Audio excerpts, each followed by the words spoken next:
Hello, and welcome to Camp Underwood. It's been about 6 years since the last video. Right now it's February 2017. The last one was November 2010. So a lot has changed, and we're going to give you a tour.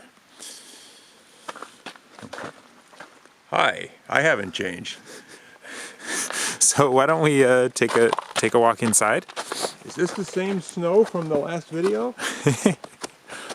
Show the antenna and everything. Thank you for the Wi-Fi. So right here you'll see up on our side deck we have an antenna sticking up. That antenna is a ham radio antenna, which we use to communicate as far away as the central Connecticut area. A little bit more to the right, coming off the corner of the house, you'll see a white box coming down. That box is a Wi-Fi antenna that picks up internet from Xfinity Wi-Fi. It's a long-range antenna and it works really great, probably faster than the Wi-Fi at home. Yeah, you said it. You said it. So, taking a look around, you can see there's a lot of snow. There's probably about 2 feet in most places right now. This is our back driveway over there. And just past the corner of the house there, you can catch a glimpse of our solar panels, which we'll take a closer look at later. In the meantime, let's check out the basement. Outside lights now? Oh yeah, we have lights. That's new.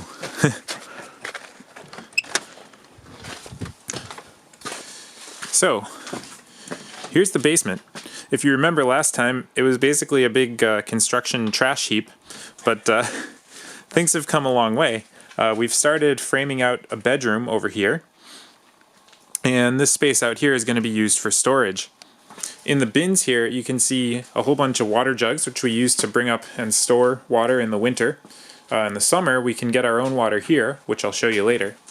And the reason it doesn't freeze is because it stays about 32 to 50 degrees down here all year round. So this is our bedroom in progress. We're working on framing out the last wall here before we start sheetrocking and doing electrical.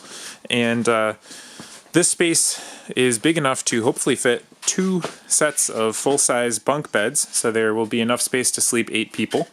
And we're going to make sure to put in enough electrical outlets so that all 8 of those people can charge their cell phones.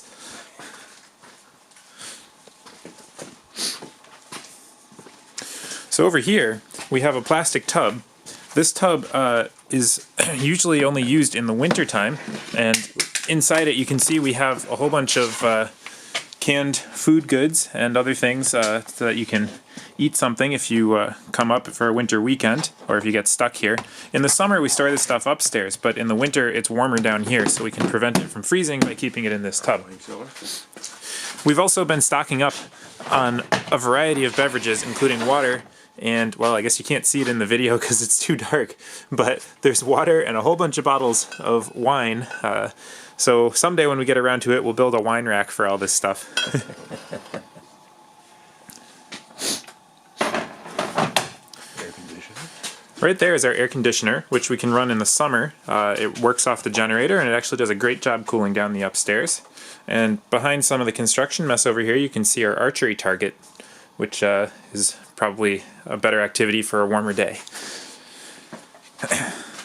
So let's take a walk upstairs.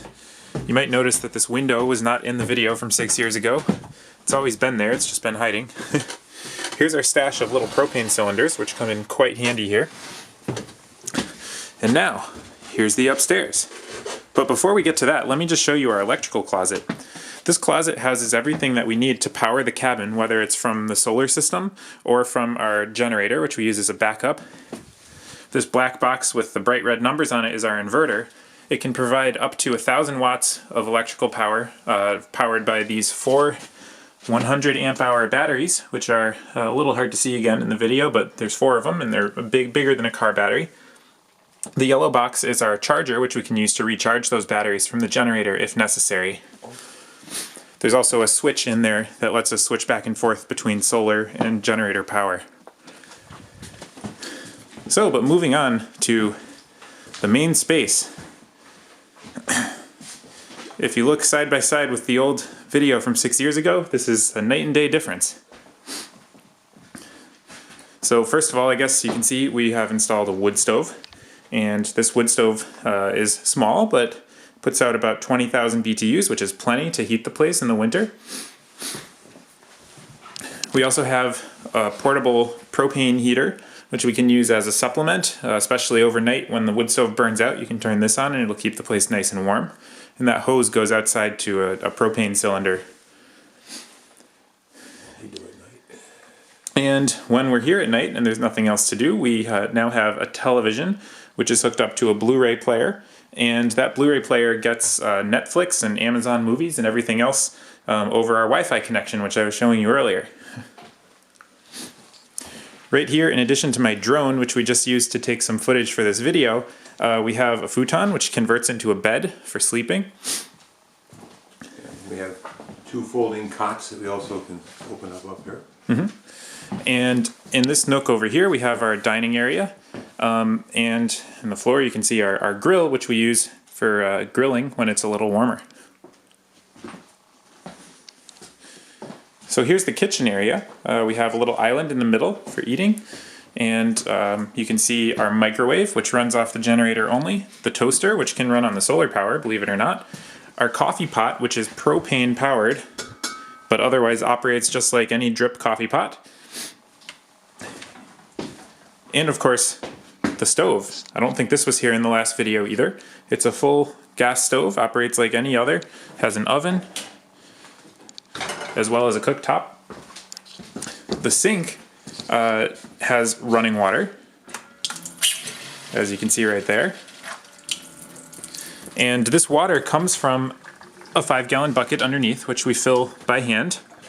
But when it drains, it does drain through the pipes straight to the septic tank. Here's our bathroom. The bathroom has some neat features that are a little different than what you might find in a normal home, and this is mostly to accommodate having this cabin accessible 4 seasons, so we don't need to worry about water freezing.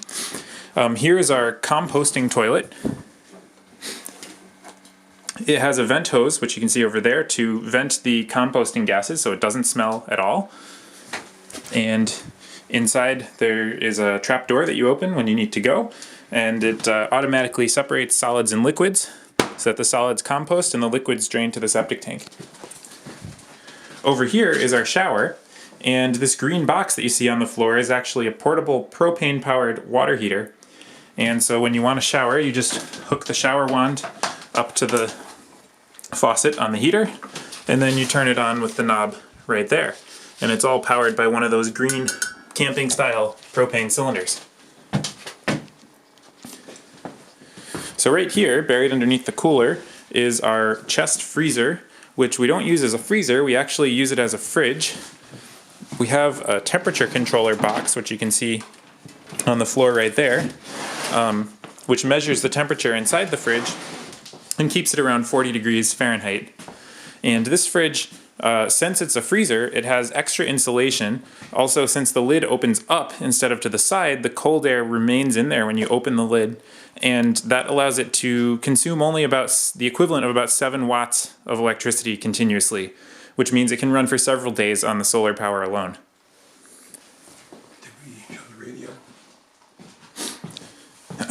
As I mentioned before, when we were outside looking at the antennas, I mentioned we have a ham radio system, and here is the ham radio, and we use it for simplex, short-range stuff around the property.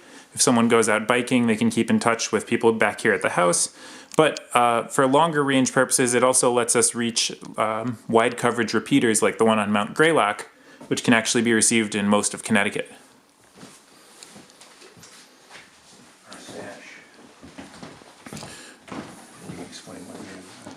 Over here is our pantry.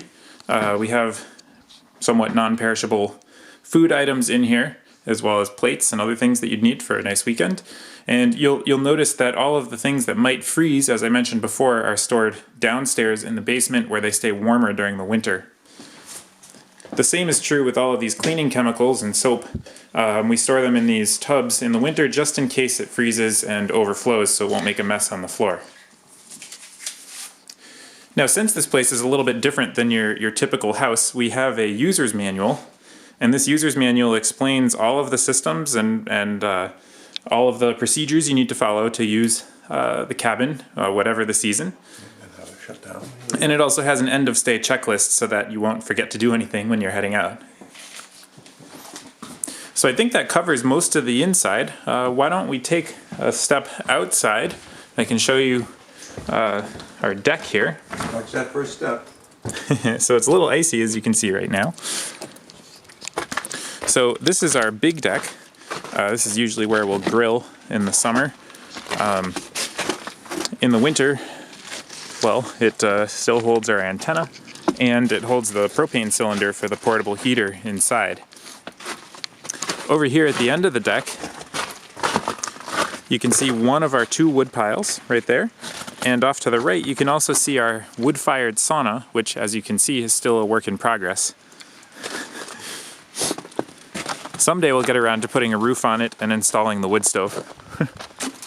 In back here, you can see a metal trash can, which is actually filled with fireplace ashes. It's a little bit inaccessible in the snow right now, but those ashes are great for traction if the road is slippery. And back here you can see our generator. It's a Ryobi 2200 watt generator, which is about the amount of watts that you get on a typical 15 amp circuit in your house.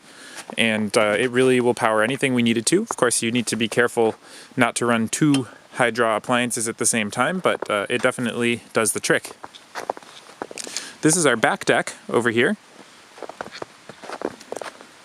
And off to the side of the back deck, you can see these yellow jugs. These yellow jugs are actually a 30-gallon water purification system, which we don't use in the winter, of course, because it would freeze. But in the summer, you can take water from the brook, which you might be able to hear right back here. We scoop water out of that brook with 5-gallon buckets. You pour it into the top bucket over here, and then it gravity feeds down through the filter canisters on the left and into the bottom bucket. And then you can use that water for anything except drinking. Technically, it should be safe to drink too, but usually we don't, just as a precaution. Here's our second woodshed, and of course, our solar panels. And of course, there's also the back driveway, which, you know, is kind of impassable right now. But in the summer, that's where we usually park, just to stay a little further from the road. So it's a little hard to see here, but we do have a bridge across the brook, which we built after last winter when about 3 or 4 of us fell into the brook while trying to cross in snowshoes. But that new bridge works great, and definitely a big improvement.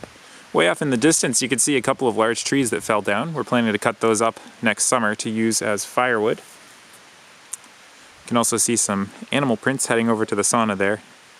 Must have been a penguin or something. Well, I think that's all for now. Hopefully you enjoyed the tour, and hopefully you... Well, we'll get back to them in less than 6 years this time. Yeah, we'll do our best. All right, well, thanks for coming.